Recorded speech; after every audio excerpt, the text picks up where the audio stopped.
Assalamualaikum warahmatullahi wabarakatuh. Selamat sore, halo teman-teman semua. Saya Bramantius Wondo, biasa dipanggil Mas Bram, anggota fraksi Partai Demokrat untuk DPR RI Komisi 10. Ingin mengucapkan selamat datang di DPR, diskusi podcast rakyat. Jadi podcast ini fungsinya buat jadi sarana untuk mendengarkan, bertukar pikiran mengenai isu dan juga kebijakan publik terkini. Dengan begitu, kita kalau misalnya mendengarkan, bertukar pikiran dan mendengar, bisa menjadi tempat untuk teman-teman semua belajar mengenai kondisi situasi yang terkini dan juga menjadi pegangan untuk kami semua, terutama untuk saya pribadi, menjadi rekomendasi kepada pemerintah. Jadi kalau misalnya ada teman-teman, ada aspirasi maupun juga masukan, maupun juga keprihatinan, maupun juga concern-concern lainnya, langsung aja komen di section di bawah ini. Nah, tema diskusi pada hari ini merupakan podcast DPR yang pertama, diskusi podcast rakyat yang habis panik, terbitlah piknik.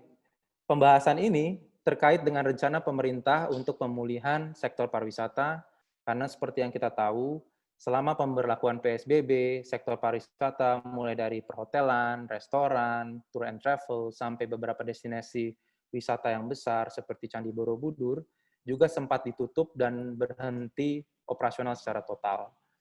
Hari ini kita akan membahas lebih jauh tentang dampak pandemi dan pada sektor pariwisata dalam negeri, khususnya di sekitaran Borobudur atau biasa dipanggil Joglo Semar, Jogja, Solo, dan Semarang. Dan bagaimana kita bisa memulihkannya. Dan oleh karena itu, kita akan berbincang-bincang dengan beberapa pakar yang pada sore hari ini. Sebelum saya melanjutkan memperkenalkan para pakar, saya ingin menjelaskan dulu kepada teman-teman semua nih. Menurut data BPS dan Bappenas pada April 2020, wisatawan asing itu turun hingga 84% dari tahun sebelumnya.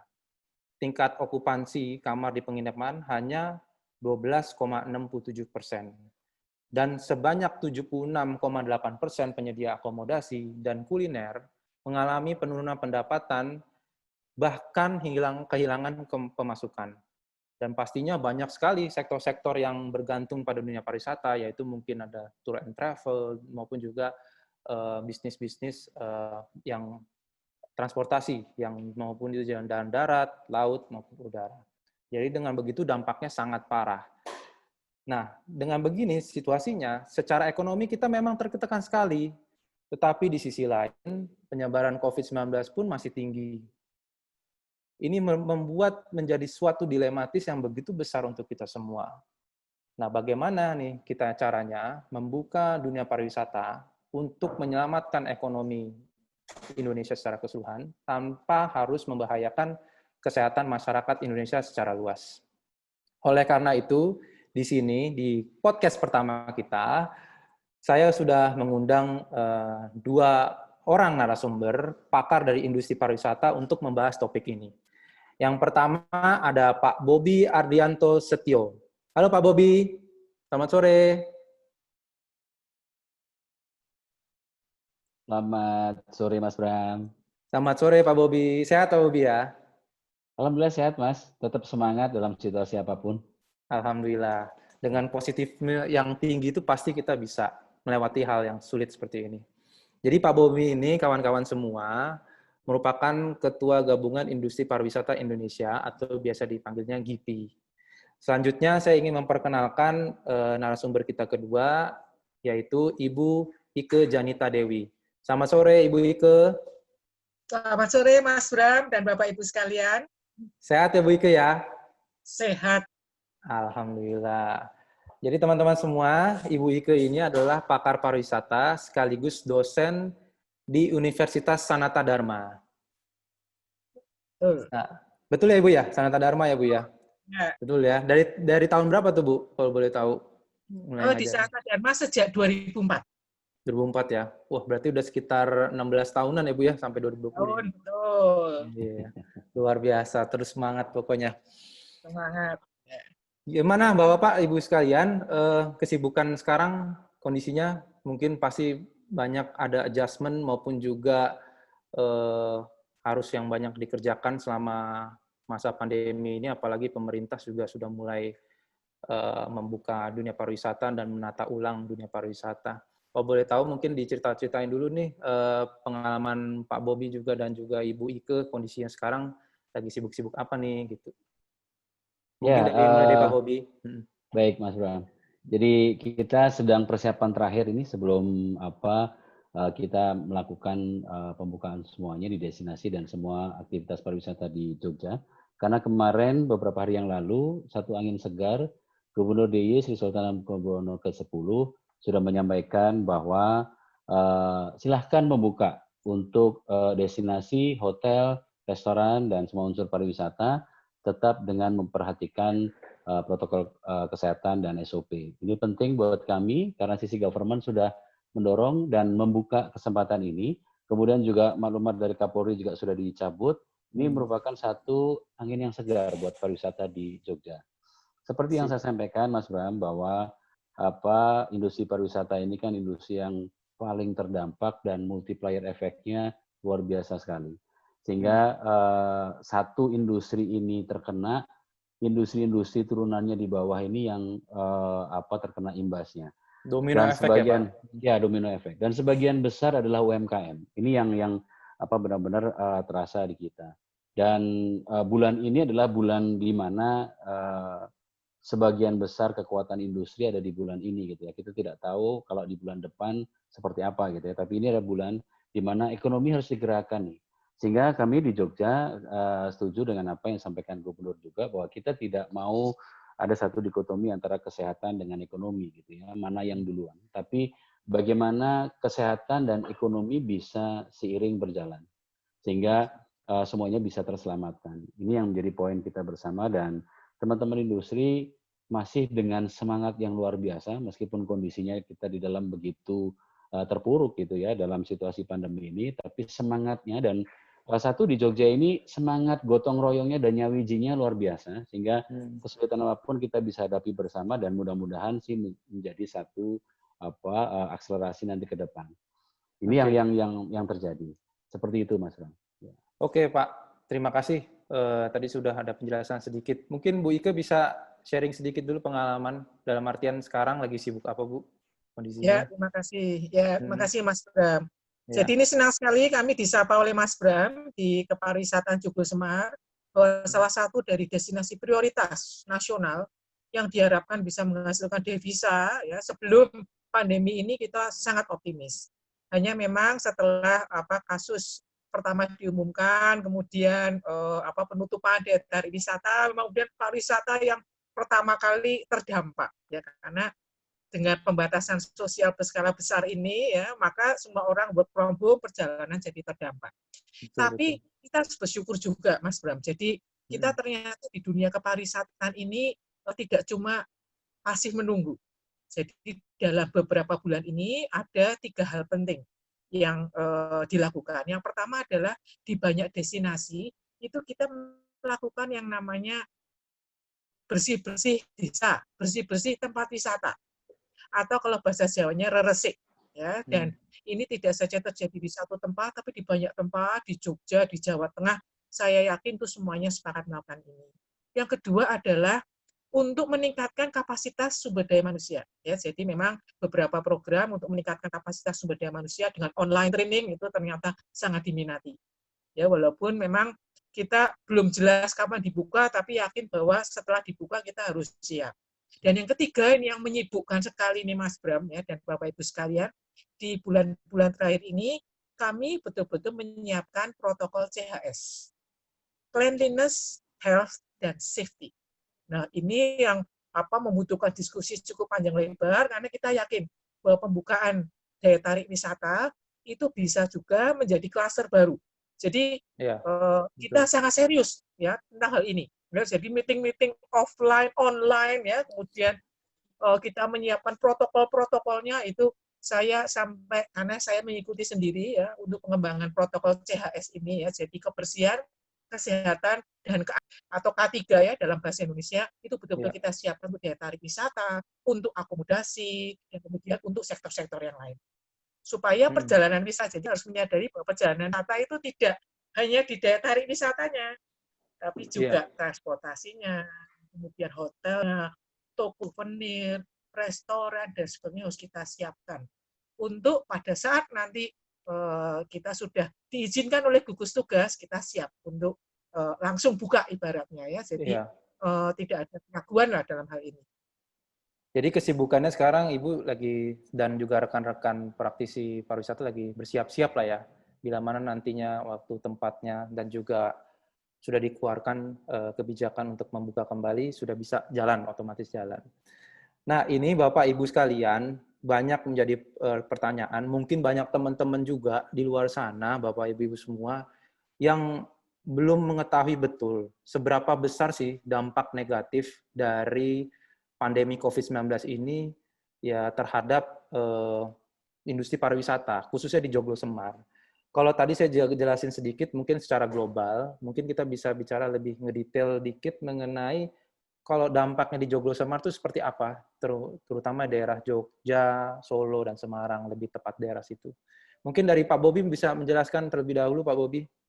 Ya, seperti yang tadi saya sampaikan di awal, Mas Bram, jadi multiplier efek dari pariwisata ini sampai kemana-mana gitu ya, sehingga semuanya pasti akan terkena dampaknya.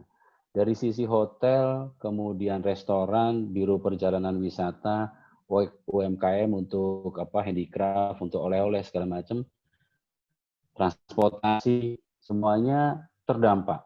Hampir semuanya off, tidak bergerak sama sekali. Nah ini yang menjadikan di 2 bulan pertama itu benar-benar menjadi satu kesulitan kita bersama gitu ya, sehingga saat itu kita sama-sama untuk mencari solusi untuk itu.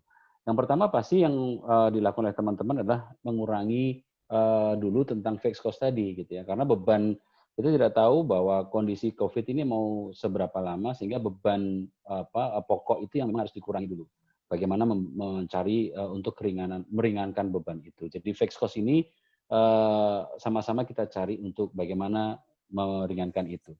Dari sisi perhotelan terutama yang begitu besar sekali fixed cost itu juga kami mencoba ke semua instansi yang terkait. Ada beberapa hal yang beberapa instansi yang memberikan keringanan, tapi beberapa yang memang sampai sekarang pun juga memang belum. Ini yang menjadi masalah. Kemudian dengan berkembangnya tadi disampaikan Bu Ika, kita tetap harus menjaga bagaimana brand awareness itu tetap harus dilakukan gitu ya, karena gimana pun karena kita industri harus tetap menjaga bahwa market harus tahu kita tetap hidup gitu. Nah, menjaga ini di samping kita maintenance tetap, kemudian brand awareness juga kita lakukan. Kemudian yang ketiga, bagaimana kita untuk mempersiapkan diri untuk kita akan operate kembali. Ini yang sedikit kami sampaikan pada situasi seperti sekarang di bulan Juli ini, ada sedikit permasalahan sebenarnya dari sisi kesiapan secara finansial gitu ke teman-teman industri. Karena begitu panjangnya kemarin, kurang lebih 4 bulan ya Pak, kira-kira ya. 4 bulan kita hanya hidup dengan cash flow, gitu ya. Itu yang menjadi permasalahan di kita. Nah, dengan kondisi menipisnya cash flow kita sampai di bulan Juli ini, dan Juli ini kita akan membuka kembali, ada sedikit memang permasalahan tadi dari sisi kekuatan industri untuk membuka kembali. Tidak semuanya industri kuat untuk melakukan itu.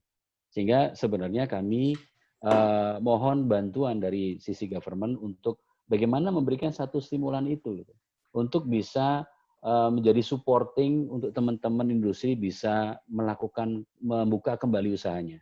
Sebenarnya ada beberapa hal yang kita bisa lakukan gitu ya. Di sisi lain memperingan bagaimana wisatawan itu bisa masuk ke Joglo Semar. Entah itu kita membuat satu promosi bersama, grid sale misalnya gitu ya. Artinya dengan harga murah dulu lah, misalnya bisa masuk ke dengan memberikan insentif gitu ya, memberikan insentif ke wisatawan untuk mudah dan murah masuk ke Joglo Semar gitu. Sehingga ini membantu untuk menggerakkan itu. Kemudian juga dari sisi permodalan teman-teman gitu di industri.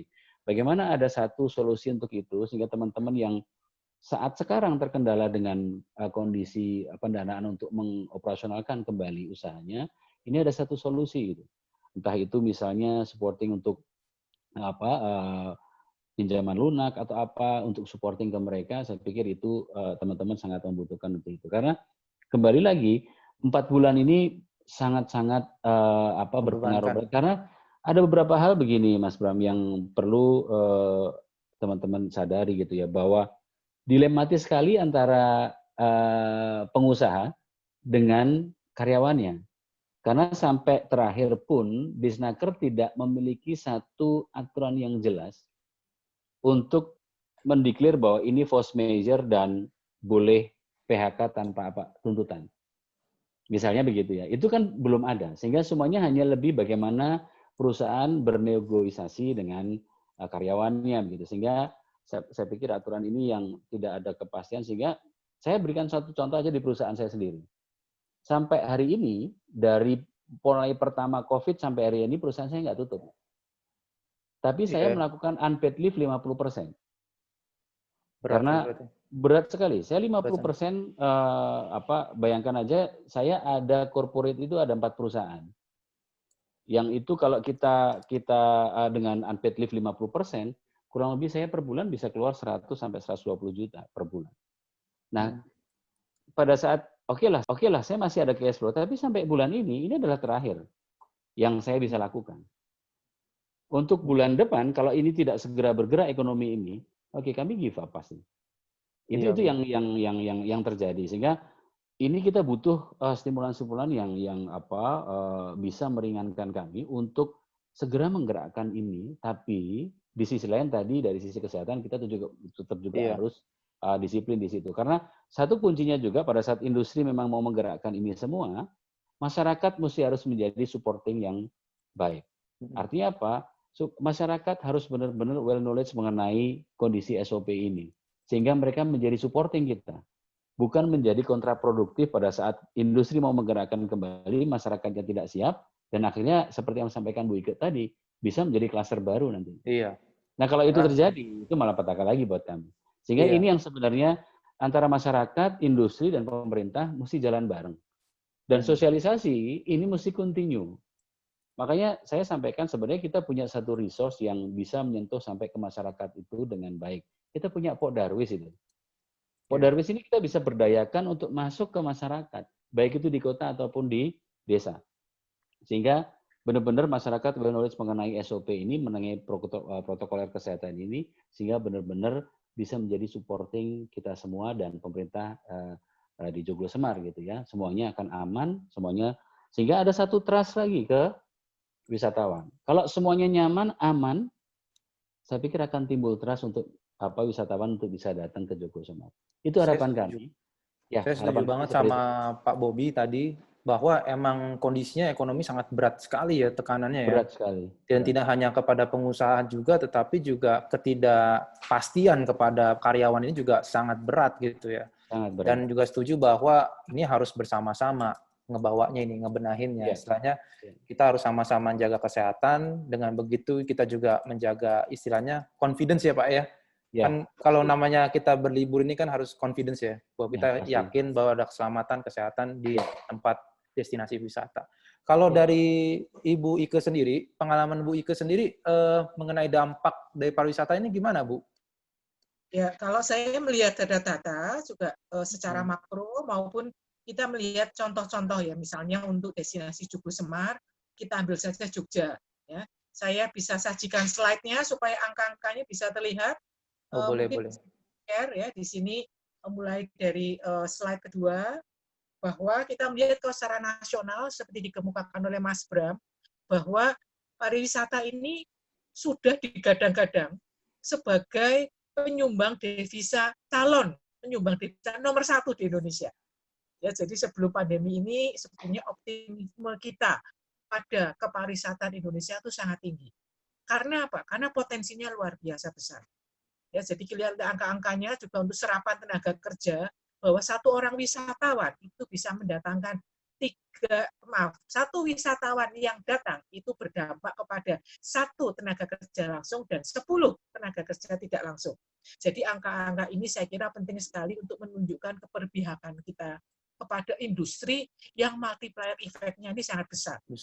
Nah, ini penting sekali kalau kita lihat, apalagi untuk destinasi yang menjadi salah satu destinasi prioritas nasional ya, ini juga semangat di slide berikutnya kita lihat sebagai contoh ya bahwa pariwisata di destinasi prioritas itu sudah menjadi penyumbang, bahkan penyumbang yang sangat besar. Jadi kalau untuk DIY ini kita lihat bahwa untuk yang sektor langsungnya saja ya, pariwisata, penyediaan akomodasi dan makan minum itu sudah kontribusi nomor 4 ya. Jadi pertanian itu malah semakin lama semakin rendah, tapi pariwisata itu bisa menunjukkan kontribusi yang besar dan bahkan pertumbuhannya tertinggi. Tetapi setelah COVID, coba kita lihat slide berikutnya ya. Jadi slide berikutnya kita menunjukkan ini dampak pengganda ya. Kita katakan, wah, apakah pariwisata itu hanya untuk pariwisata saja? Tetapi ternyata studi kami membuktikan bahwa sektor pariwisata adalah satu sektor yang memiliki dampak pengganda terbesar sampai pada UMKM, pada masyarakat ya, sehingga ini adalah industri yang sangat strategis.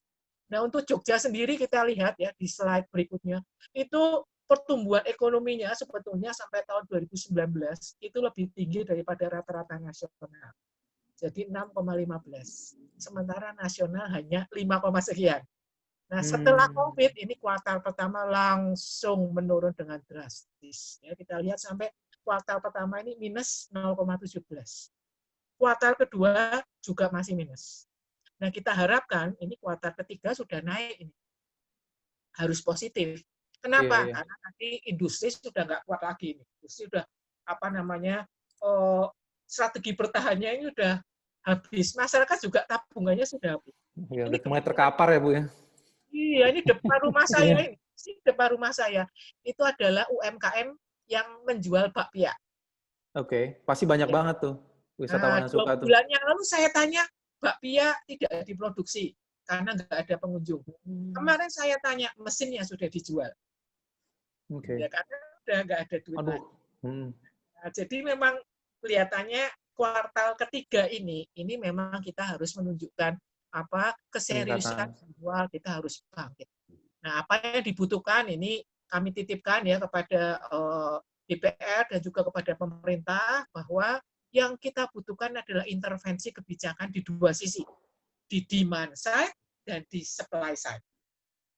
Nah, kalau tadi Pak Bobi menerangkan dari supply side, ya, dari industri. Bisa slide berikutnya kita lihat intervensi pada supply side-nya itu karena industri mungkin yaitu mesinnya sudah dijual, AC-nya sudah rusak, kamar-kamar di hotel itu saya dengar banyak yang ada jamurnya.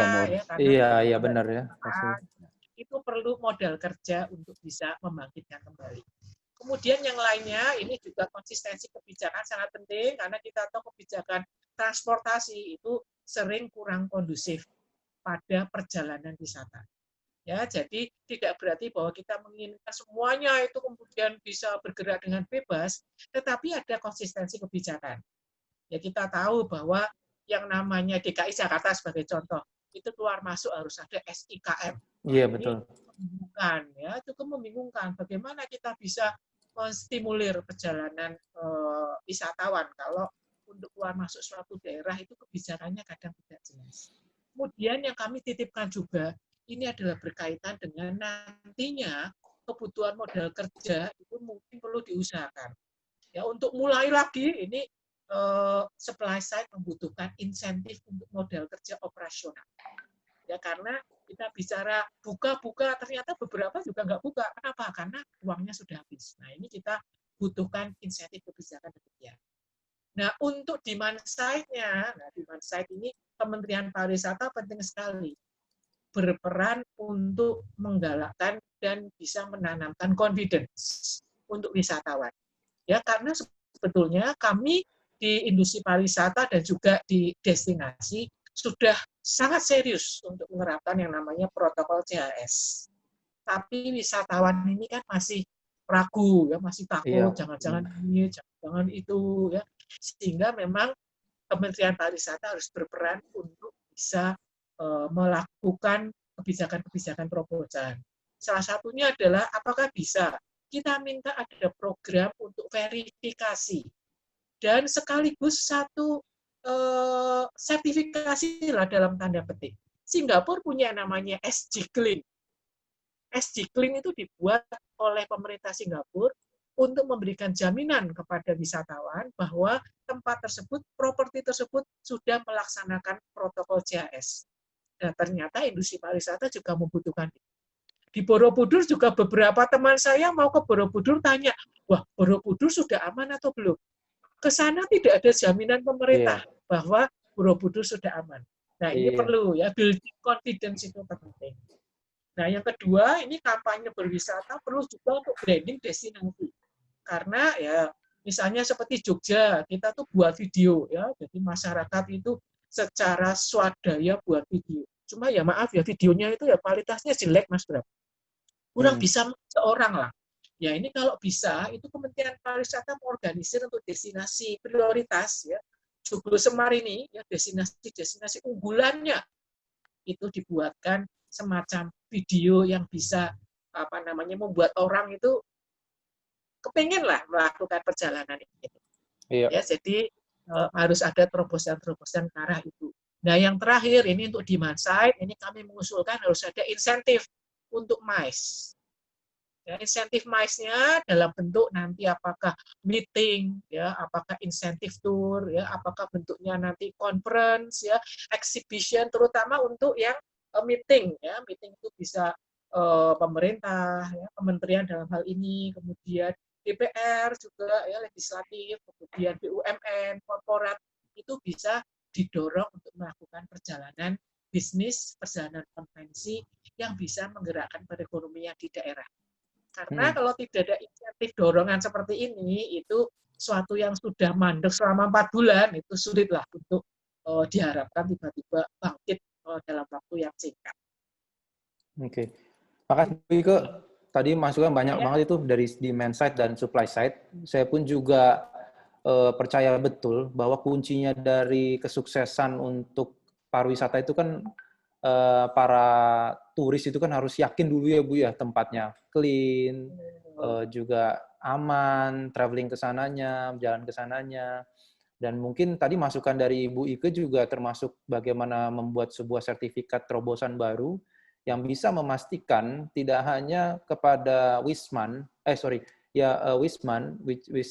mancanegara, tetapi juga wisatawan Nusantara ya. Nah, pemerintah ini kan sekarang kondisinya udah mulai dari bulan Juni, udah mulai berpikir bagaimana membuka dunia pariwisata kembali dengan protokol kesehatan yang lebih ketat, maupun juga berbagai macam lah. Tadi juga disampaikan Pak Bobi juga dan juga Bu Ike mengenai beberapa macam hal kebijakan yang bisa didorong oleh pemerintah. Nah, sampai bulan ini, bulan Juli, kan tahap kedua dari setelah mitigasi bencana ini, kita masuk ke tahap pemulihan dari Kemenparekraf. Dan ini kan ditargetkan sampai bulan Desember. Kalau saya boleh tanya mengenai evaluasi dari Pak Bobi dan juga Bu Ike sebagai praktisi maupun juga pengamat pariwisata secara langsung di lapangan, kebijakan pemerintah ini sampai saat ini apakah sudah ada yang pas, apakah sudah ada yang harus kita dorong lebih lanjut, apakah kita harus ada yang kita perbaiki, dengan begitu bisa lebih menjawab berbagai macam pertanyaan-pertanyaan maupun juga kehirauan dari para praktisi dan juga orang-orang yang bergantung dunia pariwisata. Mungkin Pak Bobi bisa mulai dahulu bagaimana apakah kebijakan pemerintah saat ini? Baik, sebenarnya kalau kami dari industri, ya itu tadi kembali lagi industri itu kan butuh satu kepastian, Mas Bram. Iya. Garansi ataupun kepastian itu wajib kami dapatkan. Sehingga sebenarnya berkenaan dengan kebijakan pemerintah, sebenarnya kami hanya menginginkan sebuah konsistensi dan terstruktur gitu ya. Sehingga kita bisa tahu bahwa oh ya dari starting dari COVID ini sampai nanti masa recovery itu seperti apa, ada satu konsistensi dengan kebijakan itu. Bayangkan aja, salah satu yang terjadi kemarin pada saat kita menyusun SOP dan rancangan untuk pergub itu. Nah itu salah satu item di situ mengenai transportasi misalnya.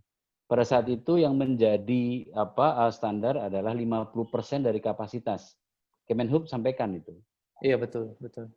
Nah, setelah itu kita baru susun, baru ini sudah jadi dan kita ajukan ke gubernur dan tim gugus tugas untuk delegasi di situ. Tapi ternyata Kemenhub sudah mengeluarkan lagi bisa 70 sampai 85%. Nah, hal-hal begini sebenarnya yang terjadi gitu ya. Antara pusat, daerah, dan kabupaten ini sebenarnya harus terstruktur dengan baik gitu. Informasi itu, kemudian bagaimana regulasi itu, dan semua kebijakan itu ada konsistensinya. Karena kalau tidak, kembali lagi antara pusat, daerah, dan kabupaten ini tidak terjadi satu koordinasi yang baik, gitu ya. Sehingga yang terjadi itu tadi pusat misalnya mengumpulkan A, yang daerah bisa B, apalagi yang kabupaten bisa C. Sehingga yang jadi korban pasti destinasinya pasti. Ini yang kita harapkan sebenarnya kebijakan apapun buat pemulihan pariwisata ini, yang terpenting adalah konsistensi dan terstruktur. Ini yang kita harapkan. Kemudian juga benar-benar bisa mengerti situasi dan kondisi dari masing-masing daerah. Karena tentunya pasti berbeda.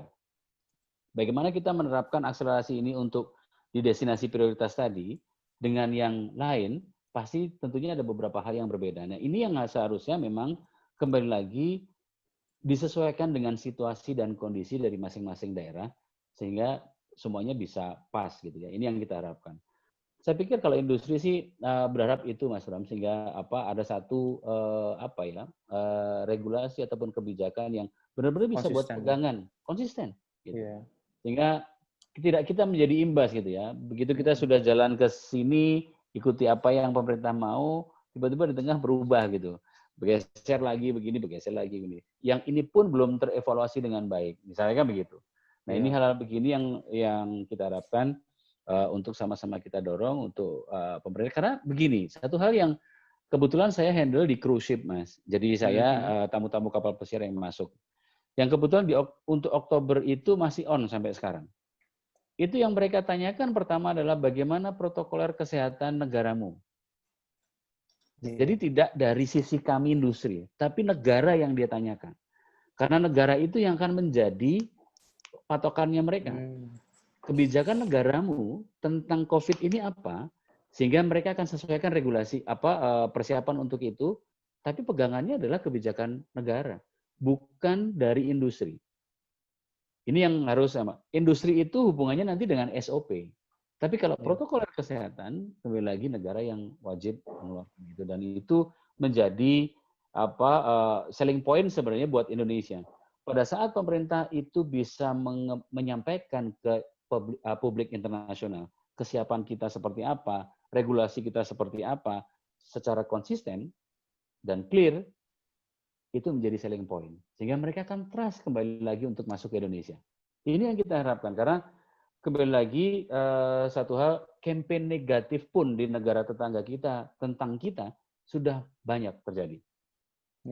Nah ini harus kita mesti harus lawan dengan memang dengan do everything yang kita harus lakukan gitu. Ya, dengan hasil yang memang kita harus progres yang kita lakukan untuk COVID ini. Gitu. Kalau enggak ya mereka pasti akan jadi mengamini apa yang menjadi campaign negatif negara tetangga kita tentang kita. Bagaimana Indonesia bisa mau menjadi bom waktu untuk klaster baru di Asia Tenggara misalnya. Itu satu campaign negatif buat mereka. Nah kita counter balik dengan progres gitu. Ini loh, Indonesia sudah lakukan ini. Termasuk tadi kalau certify yang memang harus dilakukan, pemerintah ambil bagian untuk itu. Cuma memang pada saat kemarin sempat menjadi pembahasan di industri. Pada saat kita mensertifikasi, baik itu destinasi, hotel, atau apapun, tentang sertifikasi COVID ini, tentunya akan melibatkan lembaga sertifikasi. Nah, pada saat kita melibatkan lembaga sertifikasi, di situ pasti akan muncul cost-nya. Nah, pada saat cost ini dibebankan kepada industri kembali, semakin tidak kuat untuk kita berjalan. Nah, disinilah yang kita harapkan peran pemerintah untuk bisa hadir, menyelesaikan hal ini. Sehingga tadi betapa pentingnya sertifikasi itu untuk menimbulkan trust kembali wisatawan berkunjung ke daerah kita. Tetapi itu harus ada legalitasnya. Legalitasnya pasti timbul cost-nya. Cost-nya bagaimana pemerintah ambil bagian untuk di situ. Itu yang kita harapkan. Sehingga kembali lagi beban-beban seperti itu yang seharusnya pemerintah hadir untuk bisa memberikan satu penyelesaian di sini sehingga kita semuanya akan bisa lebih terdorong untuk lebih dipermudah lagi untuk beroperasional kembali. Kurang lebih seperti itu. Berarti kuncinya adalah konsistensi dari kebijakan ya Pak ya, dari atas sampai bawah, dan juga memang kondisi negara kita ini kan sangat besar, otomatis suatu kebijakan dari pusat itu baru terasa ke belakangnya, ke bawahnya itu memang butuh waktu. Dan mungkin jangan terlalu berubah terlalu begitu cepat, agar semua bisa mengikuti dan juga bisa menjadi selling points kita kepada negara lain juga, dan wisatawan tidak hanya wisatawan mancanegara tapi juga wisatawan Nusantara, bahwa oh ya ini ada konsistensi dan ada progres ke arah yang lebih baik. Kalau dari Bu Ike gimana Bu Ike? Menurut Bu Ike bagaimana kebijakan dari pemerintah sampai saat ini untuk membuka dunia pariwisata, dan kiranya apa yang harus kita dorong untuk bisa lebih baik lagi? Ya, terima kasih. Jadi kalau saya mohon maaf ini ya, saya melihat situasi seperti ini itu memang membingungkan banyak pihak ya, termasuk pemerintah. Ini mohon maaf, lihatnya pemerintah juga mau ngapain itu juga bingung. Ya. Jadi langkah-langkahnya kurang sistematis, dan juga tahapannya itu tahapan yang kelihatannya tidak dipikirkan secara pasti dan secara sistematis juga dalam hal ini. Nah ini kalau saya melihat bahwa Kementerian Pariwisata kan tugasnya memang awalnya itu lebih pada mendatangkan wisatawan mancanegara. Iya, jadi betul. Kalau kita lihat KPI-nya itu adalah mendatangkan wisman. Tetapi tentu saja untuk sampai mungkin ya akhir tahun 2020 ini dan bahkan pertengahan 2021 kita agak sulit nih untuk bisa mendatangkan wisman dalam jumlah besar sesuai ditargetkan. Jadi mengapa kita tidak harus berani melakukan refocusing?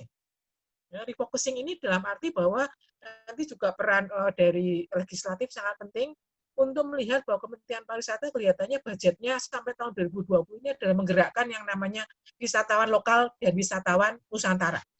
Karena kita yang namanya budget yang dialokasikan dengan efektif, saya kira akan menghasilkan dampak yang besar. Karena daerah ini membutuhkan pergerakan wisatawan lokal dan wisatawan Nusantara. Sampai akhir 2020 ini, maka stimulus harus diberikan pada perjalanan wisatawan lokal. Termasuk misalnya untuk DIY Jawa Tengah ya dalam segitiga Joglo Semar ini, maka perjalanan kelihatannya akan terjadi secara terbatas. Saya sebutkan ini sebagai travel corridor, ya. Jadi travel corridor ternyata tidak harus Indonesia dengan negara lain yang sekarang dibicarakan.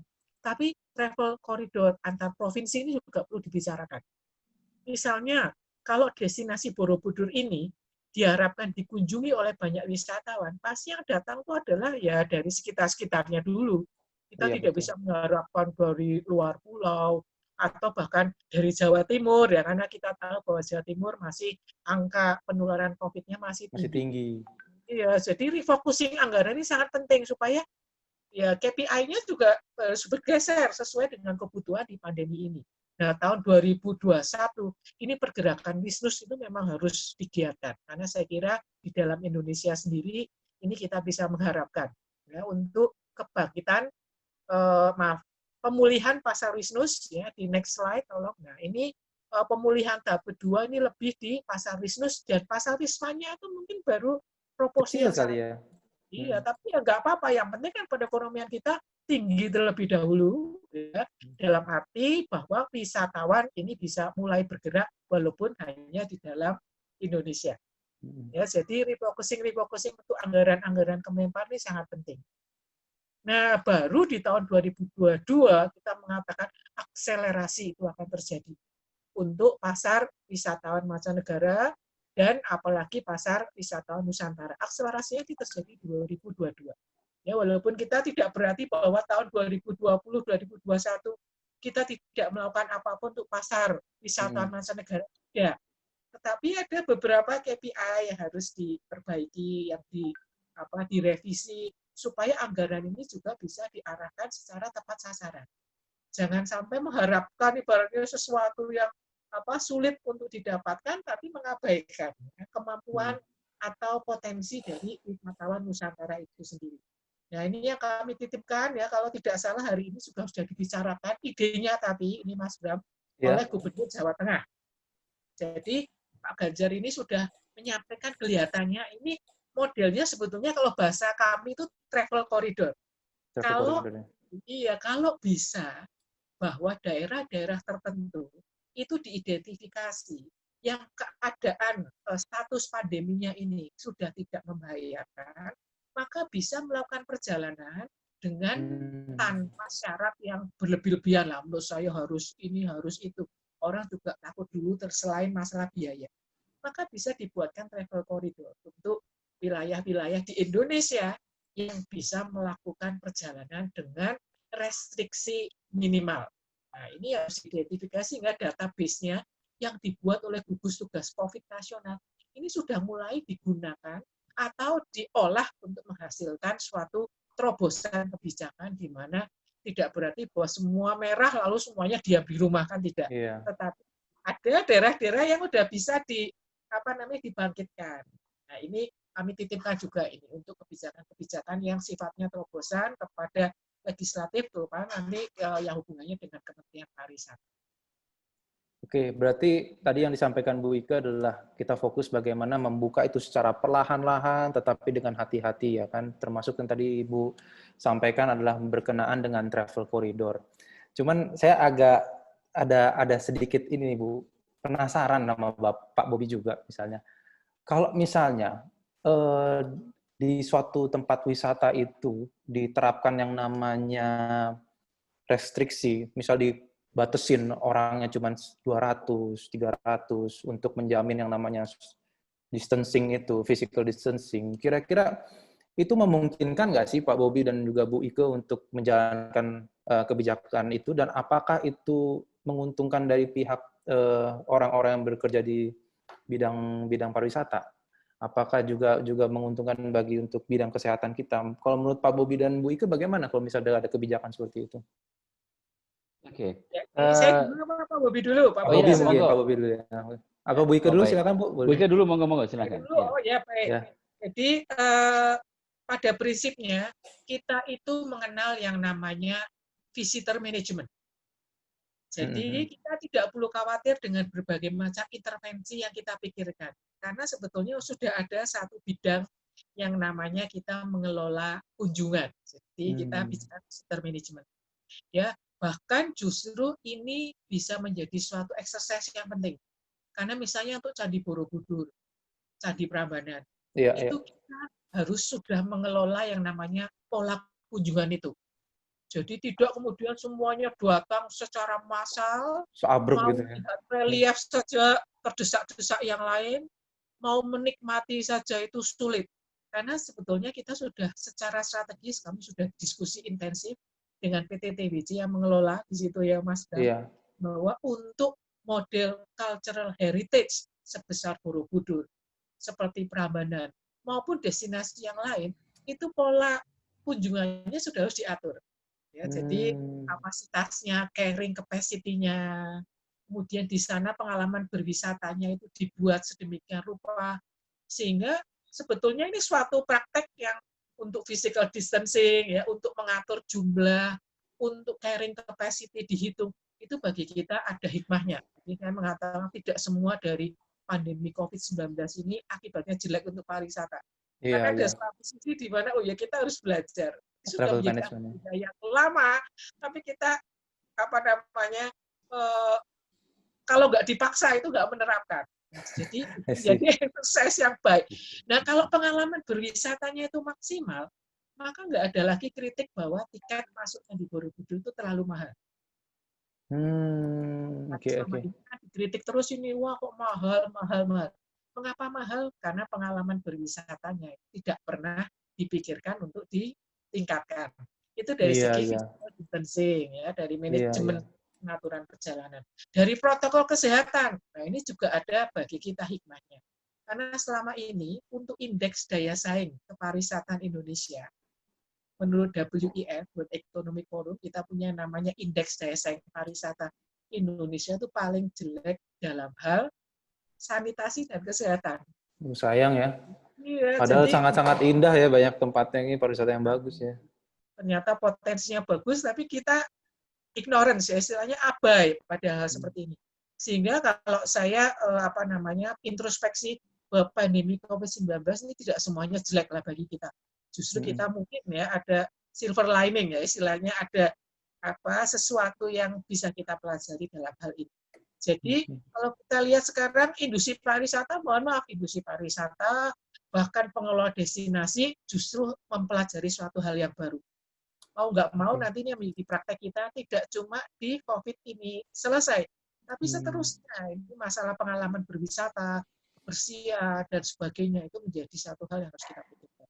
I see. Jadi membatasi visitor yang istilahnya jangan terlalu membludak di satu tempat itu malah sebenarnya kebijakan kayak gitu menambahkan experience ya, pengalaman yang lebih baik, berwisata yang lebih baik dan akhirnya pada ujungnya akan memberikan dampak positif kepada dunia pariwisata kita tersendiri gitu. Kalau dari Pak Bobi gimana Pak Bobi? Ya, saya pikir saya setuju dengan apa yang disampaikan Bu Ike gitu ya. Jadi sebenarnya COVID-19 ini memberikan pelajaran yang luar biasa kepada kita semua. Dan memberikan satu momentum yang pas sebenarnya buat pemerintah Indonesia menata kembali industri pariwisatanya. Karena banyak hal yang sebenarnya kita masih harus tata ulang. Seperti halnya Pak Mas Menteri sampaikan gitu ya, bahwa bagaimana kita mulai bertransformasi dari mass tourism ke quality tourism. Iya. Sebenarnya menjadi langkah yang baik untuk itu.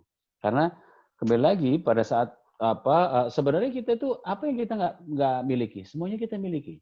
Kalau kita komparasi ke negara tetangga ASEAN gitu ya, bahwa apa yang mereka miliki semuanya ada di kita. Tapi yang ada di kita belum tentu mereka miliki sebenarnya. Tapi bagaimana kita kembali mengelola kembali dari semua potensi yang kita miliki dengan apa? Dengan manajemen yang benar. Baik itu manajemen pengelolaannya, baik itu tata niaganya dan semuanya. Makanya ini yang menjadi kesempatan sebenarnya situasi di COVID ini untuk merestart semuanya. Jadi kalau tadi seperti halnya tanggal 25 kemarin Borobudur sudah membuka kembali dengan terbatas ya.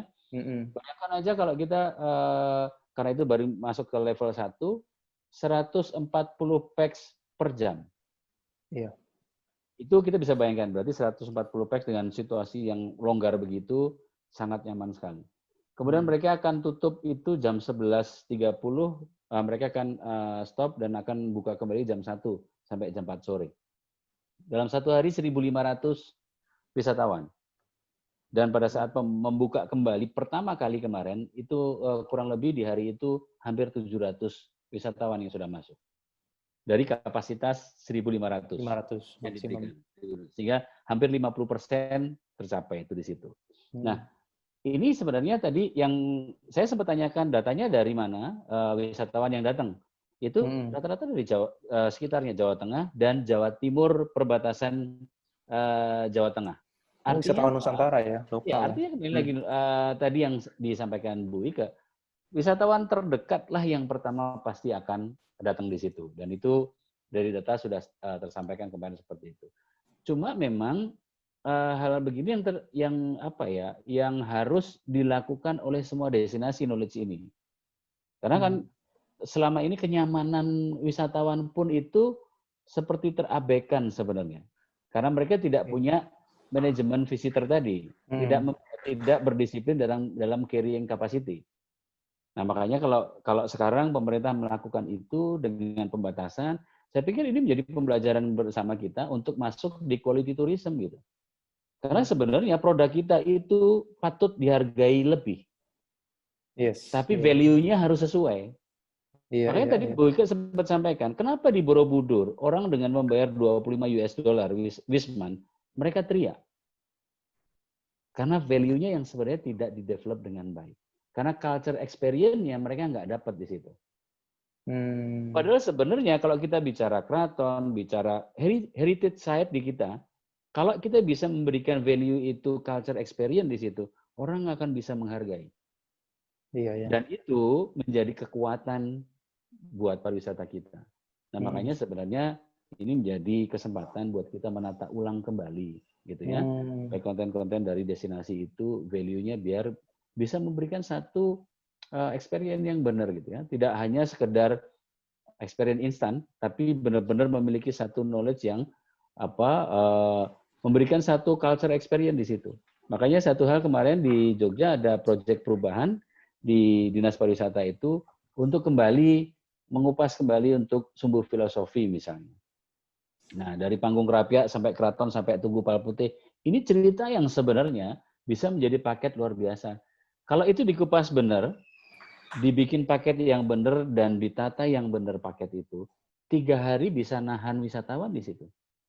Tanpa kita bicara Borobudur loh. Iya. Jadi satu paket contoh. sendiri, experience Iya, sendiri. karena itu special interest. Orang benar-benar, kayak nggak beda, saya 1 tahun sekali jual tuh paket grebek. Saya batasi 40 packs. Itu orang Eropa antri itu, orang mau beli. 3 hari, dia hanya bicara masalah grebek tadi. Tapi kita manage gitu ya, dari mulai persiapannya. Jadi, before and after event itu yang kita kerjakan. Gitu. Sehingga fokus untuk itu. Nah, saya harapkan hal begini yang saya pikir sudah mulailah kita harus lakukan itu. Jadi menarik juga hasil diskusi pada sore hari ini. Jadi saya mendapatkan gambaran ternyata bahwa kita harus shifting ke quality tourism ya, dengan kita menjual experience dan juga pengalaman yang lebih baik lagi. Dan saya juga setuju banget tadi dengan statementnya Pak Bobby bahwa heritage kita, kekayaan alam kita yang begitu besar dan itu harus dinilai lebih dari yang patutnya dari sekarang gitu loh. Karena itu sangat luar biasa sekali dan itu bisa menjadi daya saing dan juga nilai jual plus banget untuk seluruh wisatawan tidak hanya Nusantara tapi juga mancanegara. Mas Kita Bram, sudah Wige, mana? Ya, jadi kita jangan lupa bahwa destinasi Joglo Semar ini itu brandnya adalah cultural wonders. Ya, jadi kita harus memang kembali kepada keyakinan kita ya bahwa Joglo Semar yang kalau kita lihat logonya itu logo siluet Borobudur ya. Iya, betul. Levelnya sudah level dunia bahwa orang mengakui ini adalah keajaiban-keajaiban budaya yang ada di destinasi ini. Jadi kita jangan malah tidak mengetahui potensi kita sendiri ya, betul pariwisata ini. Ya. Betul. Jadi saya juga setuju banget kalau memang kita menjual budaya dan itu pasti untuk wisatawan mancanegara menjadi sesuatu yang mereka cari sebenarnya. Jauh-jauh datang dari Eropa, jauh-jauh datang dari Amerika maupun jauh dari Asia Timur, mereka ingin merasakan sesuatu yang baru, sesuatu yang unik, yaitu budaya Indonesia itu. Ya, satu contohnya Mas Bram, itu Gedong Songo misalnya. Ada salah satu dari 10 orang terkaya di dunia yang datang ke Gedong Songo hanya untuk menghirup udara tersegar menurut mereka. Bayangkan itu. Itu mereka datang ke sana hanya untuk menikmati oksigen di situ, karena menurut mereka itu salah satu oksigen terbaik di dunia. Itu di puncaknya Gedong Songo. Itu adalah salah satu 10 orang terkaya di dunia, mereka datang ke sana. Nah, hal ini sebenarnya kan kalau kita menangkap peluang, Mbak, itu bisa sesuatu hal yang didevelop dan dieksplor kembali sebenarnya. Iya. Menjadi ikonnya Gedong Songo, misalnya. Gedong Songo itu buat retreat itu luar biasa sebenarnya, misalnya kan seperti itu. Iya, betul. Hal-hal begitulah di tempat kita di Joglo Semar. Joglo Semar banyak sekali sebenarnya. Iya, nah, cuma kembali teman-teman industri dan pemerintah mesti harus mendevelop lagi untuk hal itu. Tapi kan jadi kekuatan Joglo Semar lah untuk itu. Betul banget itu kayak begitu. Memang saya mengakui bahwa alamnya Joglo Semar, daerah Joglo Semar itu sangat luar biasa lah itulah, nggak ada duanya. Kita sudah mau mendekati penghujung acara diskusi online ini. Nah, saya kemarin Bapak-Bapak dan Ibu sekalian melempar pertanyaan kepada teman-teman yang ada di sosial media saya yang bertanya tentang mengenai pariwisata lah. Nah, beberapa sudah ada yang masuk.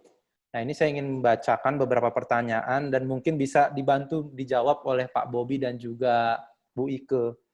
Pertanyaan pertama ini dari salah satu pengikut, istilahnya follower yang ada di sosial media saya, Instagram saya itu, apa yang bisa dilakukan warga biasa untuk membantu pekerja pariwisata saat pemulihan? Mungkin Pak Bobi atau Bu Ike Ya, duluan, siapa yang bisa sedikit menjawab? saya nambahkan dulu sebelum Ika ya. Jadi gini, makanya itu kan yang tadi di awal saya bilang, saya sampaikan peran masyarakat. Masyarakat adalah memiliki peran yang sangat penting untuk pemulihan pariwisata ini. Pariwisata. Sebagus apapun protokoler kesehatan, sebagus apapun SOP yang dibuat oleh industri ataupun company masing-masing, peran masyarakat penting untuk itu.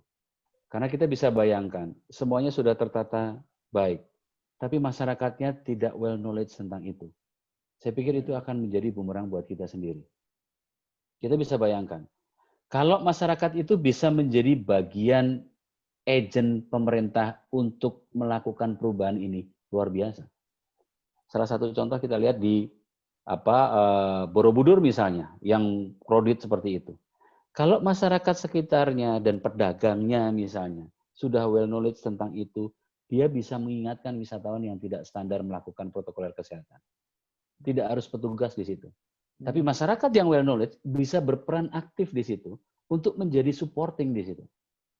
Ini yang sebenarnya, dan itu menjadi hal yang kebalikannya. Pada saat semua aturan sudah baik, tapi masyarakatnya tidak tahu menaung tentang hal ini. Dan di situ menimbulkan klaster-klaster baru di situ. Itu menurut saya. Dari Bu Ika gimana, Bu Ika? Mas Bram, ini followernya Mas Bram ini juga bisa mulai dalam tanda petik menggerakkan perekonomian dengan berwisata. Nah, ini sebagai wisatawan lokal ya, ini yang tentu saja itu akan memberikan sinyal yang positif ya bagi wisatawan yang lain ya, yang mungkin dari luar daerah, bahwa kita sudah menunjukkan bahwa kepariwisataan di daerah kita ini sudah mulai bangkit. Tentu saja pengunjungnya ya yang dekat-dekat dulu. Jadi misalnya kayak kalau Pantai Parangtritis ya dikunjungi oleh orang Jogja dulu. Tapi sebagai wisatawan itu juga menjadi wisatawan yang mau dan tertib untuk melaksanakan protokol. Nah, ini juga penting supaya destinasi itu nanti bisa memiliki brand ya, brand untuk sekarang ini kan brandnya adalah protokol kesehatan itu ya, CHS itu adalah brandnya. Masyarakat berwisata, menunjukkan bersepeda ya jangan gerombol-gerombol misalnya, tetap menjaga jarak, tapi tetap membangkitkan confidence ya dari wisatawan untuk mau mengunjungi. Jadi jangan takut jalan-jalan kok di wilayahnya sendiri lah. Sangat membantu juga sektor pariwisata. Jadi kuncinya berwisatalah, tapi tetap jaga kesehatan, gitu ya. Jaga kesehatan dan keselamatan dan juga istilahnya kebiasaan yang bersih lah ya, begitu ya Bu ya. Gitu ya. Selanjutnya ada pertanyaan lagi dari para followers. Ini ada, apa protokol kesehatan yang wajib dilakukan saat pembukaan sektor wisata benar-benar dilakukan? Kayak protokol kesehatan apa nih yang wajib untuk dilaksanakan? Selain social distancing dan juga physical distancing tadi. Sebenarnya kalau merujuk dari apa yang disampaikan oleh Dinas Kesehatan kan ada 3 poin yang memang wajib gitu kan. Satu, masker itu wajib gitu ya. Itu wajib di site dimanapun itu wajib dikenakan. Kemudian yang kedua, cuci tangan dengan sabun dan air mengalir itu juga menjadi satu hal yang wajib untuk dilakukan. Dan ketiga, physical distancing. 3 ini yang menjadi poin dari Dinas Kesehatan sampaikan bahwa itu yang harus tidak boleh ditawar lagi. Kalau itu basic harus dilakukan. Tentunya ditambah yang lain menyesuaikan dengan situasi dan kondisi dari site yang dikunjungi. Makanya SOP itu di setiap industri itu kan pasti ada, tapi basic dari 3 itu pasti ada di semua industri itu. Iya. 3 akan untuk itu tadi. Jadi itu jadi new normal ya. Gimana? Untuk setiap jenis usaha jasa pariwisata itu ada yang bersifat umum tadi, 3 prinsip tersebut, pakai masker, jaga jarak, dan selalu cuci tangan. Ada hal yang lain yang sudah diatur dengan cukup detail. Ya. Jadi kita sudah punya yang namanya protokol untuk daya tarik wisata, protokol untuk usaha jasa pariwisata, dan seterusnya. Jadi misalnya untuk restoran, itu harus ada pembatas antara tamu yang satu dengan tamu yang lain. Untuk daya tarik wisata, itu yang tempat-tempat disentuh oleh wisatawan itu harus dilap dengan disinfektan secara reguler. Ya, dan hal-hal seperti ini saya kira memang sebetulnya saya merasa bahwa industri pariwisata itu sudah sangat detail ya, sangat serius berkaitan dengan hal ini. seandainya bisa kita sosialisasikan, tentu saja lebih baik untuk build confidence tadi ya, supaya calon wisatawan juga tidak ragu lagi lah untuk mendatangi tempat wisata, sekaligus juga bisa melaporkan nanti dibuat mekanisme monefnya itu justru dilaksanakan atau dilakukan oleh wisata sendiri. Jadi kalau misalnya ada daya tarik wisata yang bandel misalnya melanggar protokol, silakan dilaporkan karena ada sanksinya. Daya tarik wisata yang tidak melaksanakan protokol kesehatan itu harus ditutup. Itu ada sanksinya. Ya. Ada sanksinya ya. Jadi ada beberapa macam protokol kesehatan yang disesuaikan di berbagai macam destinasi. Selanjutnya, pertanyaan terakhir dari para followers. Pemerintah kerap memberikan subsidi tiket untuk meningkatkan pariwisata. Contohnya ada diskon tiket masuk, terus juga diskon air travel, jadi penerbangan dan darat. Hal itu dilakukan kembali saat ini. Nah, menurut netizen ini, apakah itu langkah yang tepat untuk dilaksanakan? Menurut Bapak dan Ibu sekalian. Ya, menurut jadi, saya. Ya, monggo Bu Ika. Mungkin Bu Ika dulu, nanti gantian. Monggo Bu Ika dulu ya. Bu Ika, silakan Bu Ika, gimana menurut Bu Ika? Monggo. Oh iya, baik. Ya, jadi berdasarkan pengalaman, memang untuk membangkitkan suatu permintaan untuk produk apapun, memang yang paling efektif itu adalah promosi harga. Jadi di teori yang kami pelajari juga bahwa pada waktu permintaan turun, maka upaya untuk membangkitkan itu adalah dengan promosi harga. Ya, jadi kami pada industri pariwisata juga selalu mengatakan ini bahwa untuk membangkitkan dengan cepat itu adalah diskon dan sebagainya. Hanya saja yang namanya promosi harga tidak boleh menjadi kebijakan jangka panjang. Tidak boleh menjadi strategi jangka panjang, sehingga nanti kita lihat, kita sesuaikan ya bahwa untuk insentif jangka pendek itu perlulah dilakukan pemotongan harga, diskon, promosi dan sebagainya. Oke, kalau Pak Bobi gimana Pak Bobi? Ya, itu tadi yang saya ada ini nggak? Ada penunjukan nggak data misalnya dengan insentif pemotongan harga itu peningkatan wisatawan datang lebih tinggi gitu? Ada. Saya hanya akan memberikan satu contoh yang memang terjadi gitu ya. Itu seperti halnya salah satu contoh di Hainan di China. Itu terakhir saya dapat promo mereka itu di 2019 pertengahan ya. Mereka jual 2.500.000 per pax untuk 5 hari 4 malam. Itu sudah include pesawat. Include hotel bintang 4, meals-nya full board. Wow. Murah sekali. 2.500.000 per pax loh Pak. Iya. Bisa bayangkan. Cuma mereka itu subsidi pemerintah yang mereka lakukan. Dengan harga sekian, tapi wajib mengunjungi 4 toko pemerintah. Jadi pemerintah di sana punya toko. 4 toko pemerintah ini wajib kita kunjungi dengan kita bisa mendapatkan subsidi tadi dan menjadi 2.500.000. Belanja atau tidak belanja, nggak ada masalah buat mereka. Tapi ternyata mereka ini menyiapkan presentasi yang luar biasa di 4 toko mereka. Sehingga apalagi orang kita, yang tadinya tidak berniat belanja, nggak tahu kenapa jadi belanja tuh di situ. Marketing mantap sih. Tidak ada paksaan satupun. Tapi karena mereka sangat profesional sekali mempresentasikan, sehingga kita menjadi terdorong untuk membeli. Padahal harganya tidak murah. Bayangkan, kalau misalnya hanya sebatas minyak ikan, itu bisa jual 8,5 jutaan tuh. Dan orang kita beli. Mereka jual latex, tempat tidur kesehatan, itu 35 juta, Mas.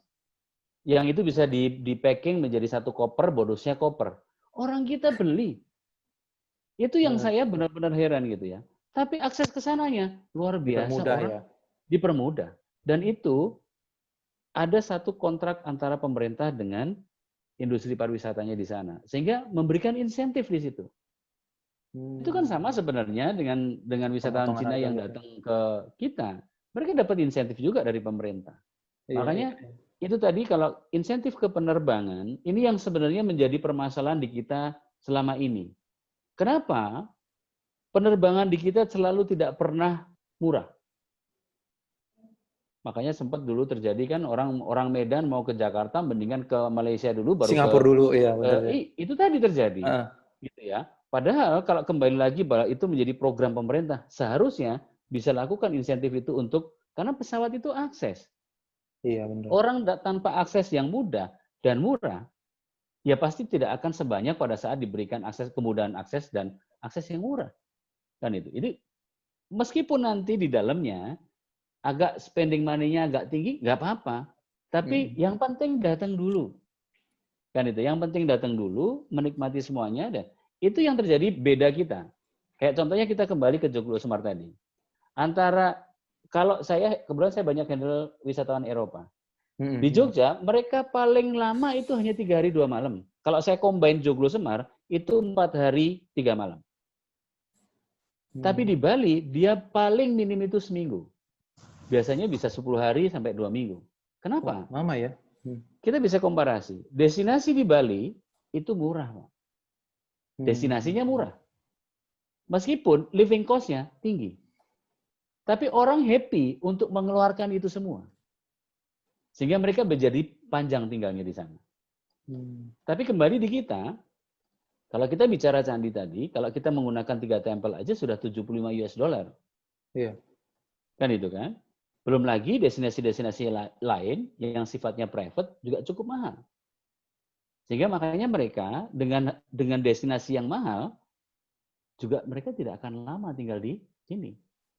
Nah ini sedikit komparasi kita dengan Bali. Makanya sebenarnya banyak hal yang memang harus bisa dilakukan, termasuk supporting tadi untuk insentif tadi. Nah, untuk recovery di masa COVID ini yang kita harapkan bersama dari sisi industri, bagaimana pemerintah bisa meringankan dulu nih paket Joglo Semar nih. Untuk agar para wisatawan datang ke Joglo Semar itu happy, murah, aksesnya mudah. Ini yang menjadi poin itu. Sehingga tentunya saya sepakat dengan apa yang disampaikan Bu Ike tadi. Ini tidak berkepanjangan, tapi momentum aja untuk apa? Untuk bisa mendorong jam start tadi. Jam start itu yang harus benar kita lakukan. Sehingga jam start ini tidak akan mungkin kita bisa lakukan tanpa insentif. Ini yang kita harapkan. Makanya kita berharap Mas Ram bisa dorong untuk itu, sehingga pemerintah bisa lakukan untuk stimulan untuk insentif tadi, sehingga akan menjadi akselerasi buat recovery di pariwisata ke depan. Jadi insentif untuk menarik. Kalau insentif jangka pendek itu penting ya. Cuma memang saya selama ini memang agak bertentangan pendapat dengan Pak Bobi ini Mas berkaitan dengan ini jadi diskusinya cukup menarik supaya kita tuh jangan menjadi destinasi yang murah ya. Jadi, iya, saya ngerti Bu. Kita harus menemukan keseimbangan, titik keseimbangan. Jangka pendek kita memberikan insentif harga ya diskon, tapi tidak dalam jangka panjang. Jadi contoh misalnya Bali itu pernah terkena masalah juga karena menjual paket Bali dengan harga yang sangat murah ya untuk wisatawan dari Tiongkok. Ini juga menjadi masalah yang cukup panjang ya. Sehingga kita harus bedakan bahwa insentif untuk bisa menurunkan harga ini itu adalah insentif sebagai bagian dari strategi untuk jam start itu. Jadi kita harus mulai dalam bangkit kembali dalam waktu yang pendek. Salah satu yang sangat efektif itu adalah mengenai promosi harga itu. Kerjasamanya antara pemerintah dengan industri. Jadi pemerintah memberikan insentif pada industri-industri yang mau memberikan diskon. Saya kira harus dibedakan. Jangan sampai semua industri diberi insentif, ya, tetapi mereka tidak memberikan. Nah, menambah experience ya, pengalaman yang lebih baik lagi. Dengan Pak Bobi juga setuju ini sebetulnya karena ada free rider juga kadang-kadang di sini kerjasama antara pemerintah dan industri sangat penting. Oke. Begitu ya teman-teman ya. Tadi udah beberapa pertanyaan udah dijawab oleh para narasumber kita, Pak Bobi dan Bu Ike. Jadi terjawab tuh salah satu pertanyaan tadi bahwa insentif pemotongan harga pesawat itu sangat membantu untuk menjumpstart situasi dunia pariwisata kita dalam hal-hal yang pertama. Sebelum saya tutup, saya ingin merecap dulu, mengkonklusikan semua teman-teman semua di sini. Tadi kita sudah mendengar banyak sekali pandangan, cerita, masukan tentang pemulihan pariwisata dari Pak Bobi dan Bu Ike. kita recap sedikit pembahasan kita tadi ya. Di awal diskusi kita ngobrol tentang dampak pandemi pada pariwisata. Sebelum pandemi, optimisme yang begitu tinggi pada sektor pariwisata sangat besar. Optimisme itu, dan sektor pariwisata merupakan sektor yang berkembang sangat cepat dan kontribusinya tinggi terhadap ekonomi nasional, termasuk juga Joglo Semar. Namun, hadirnya dengan pandemi ini membuat pariwisata anjlok dan benar-benar sampai completely hold ya. Tadi benar-benar sampai minus kalau tadi dilihat dari presentasinya Bu Ike. Selanjutnya, industri seperti perhotelan, restoran tidak ada pemasukan, terbebani sekali dengan adanya fixed cost, biaya operasional. Jadi otomatis dengan berhentinya sektor pariwisata ini di tengah-tengah pandemi ini benar-benar sampai membebankan pengusaha, tetapi juga tidak pengusaha, tetapi juga orang-orang yang bekerja di dunia pariwisata secara keseluruhan. Terus tadi kita juga membicarakan gimana caranya supaya kita memulihkan dan juga jumpstart industri pariwisata. Tadi Bu Ike dan Pak Bobi sudah share beberapa masukan untuk kebijakan, antara lain adalah intervensi kebijakan yang seimbang di antara sisi supply dan sisi demand, kebijakan yang konsisten, sistematis, dan tidak membingungkan dari pemerintah pusat, pemerintah provinsi, pemerintah daerah, dan juga kerjasama yang solid antara pemerintah dan juga industri, dan juga masyarakat tentunya. Dan juga adalah yang selainnya adalah fokus pada pemulihan dan promosi wisata lokal dan dalam negeri, misalnya dengan memberikan harga murah. Selain itu kita perlu juga mulai mendukung quality tourism. Dengan begitu kita bisa menjadi nilai jual yang lebih untuk wisatawan, tidak hanya wisatawan Nusantara, tapi juga wisatawan mancanegara. Intinya, supaya pariwisata ini kita bisa pulih dan juga bahkan menjadi lebih baik, diperlukan kerjasama yang baik antara masyarakat, industri, wisatawan, dan pemerintah. Kita bisa membentuk sistem support atau dukungan yang kuat agar sesama masyarakat bisa saling dukung dan mengingatkan untuk melaksanakan protokol kesehatan dan juga yang lainnya. Jangan jadi kontraproduktif. Ini kita sesuatu yang kita sudah siapkan dengan baik-baik, kita yang sudah berusaha begitu maksimalnya, tetapi dengan kita tidak disiplin, akhirnya kita harus menutup kembali dunia pariwisata kita, dan akhirnya membebankan secara ekonomi seluruh masyarakat kita. Masyarakat juga bisa menjadi agen perubahan dalam memulihkan dan juga memajukan industri pariwisata kembali. Jadilah wisatawan yang baik dan tertib, sehingga destinasi itu bisa dikenal, memiliki brand kesehatan dan juga kebersihan yang baik. Dan yang tadi input dari Bu Ike, juga penyampaian dari Bu Ike adalah jangan takut jalan-jalan ya, karena itu akan membantu sektor pariwisata dan juga membantu perekonomian kita. Jadi itu recap diskusi pada sore hari ini, bermanfaat sekali, memberikan gambaran dan juga pembelajaran bagi teman-teman semua, dan juga bagi saya pribadi, dalam menyusun sebuah rekomendasi kepada pemerintah, menjadi jembatan dari masyarakat kepada pemerintah. Terima kasih Pak Bobi, Bu Ike atas kehadirannya dan diskusinya dan input-inputnya tadi sangat luar biasa. Insya Allah Pak Bobi, Bu Ike, kalau misalnya saya ada waktu mampir ke Jogja, bisa ketemu langsung, silaturahmi langsung dengan Bu Ike dan Pak Bobi. Saya doakan pokoknya Pak Bobi dan Bu Ike selalu dalam keadaan sehat. Salam Amin. Untuk semua teman-teman yang berjalan di bidang pariwisata, semoga kita semua diberikan kesehatan, diberikan kekuatan dalam melewati masa yang sangat sulit ini. Sebuah pandemi yang kita semua seumur hidup belum pernah merasakan seperti ini. Semoga ada titik terangnya dan juga pemerintah bisa memberikan kebijakan yang baik untuk kita semua. Mungkin sekian diskusi podcast rakyat pada sore hari ini. Saya ucapkan ke semua teman-teman sekalian, terima kasih sudah menonton dan juga mendengarkan. Tunggu lagi ke diskusi podcast rakyat di episode lainnya dengan tema yang pasti yang lebih seru lagi. Sekian dan terima kasih. Wassalamualaikum warahmatullahi wabarakatuh. Bye-bye teman-teman.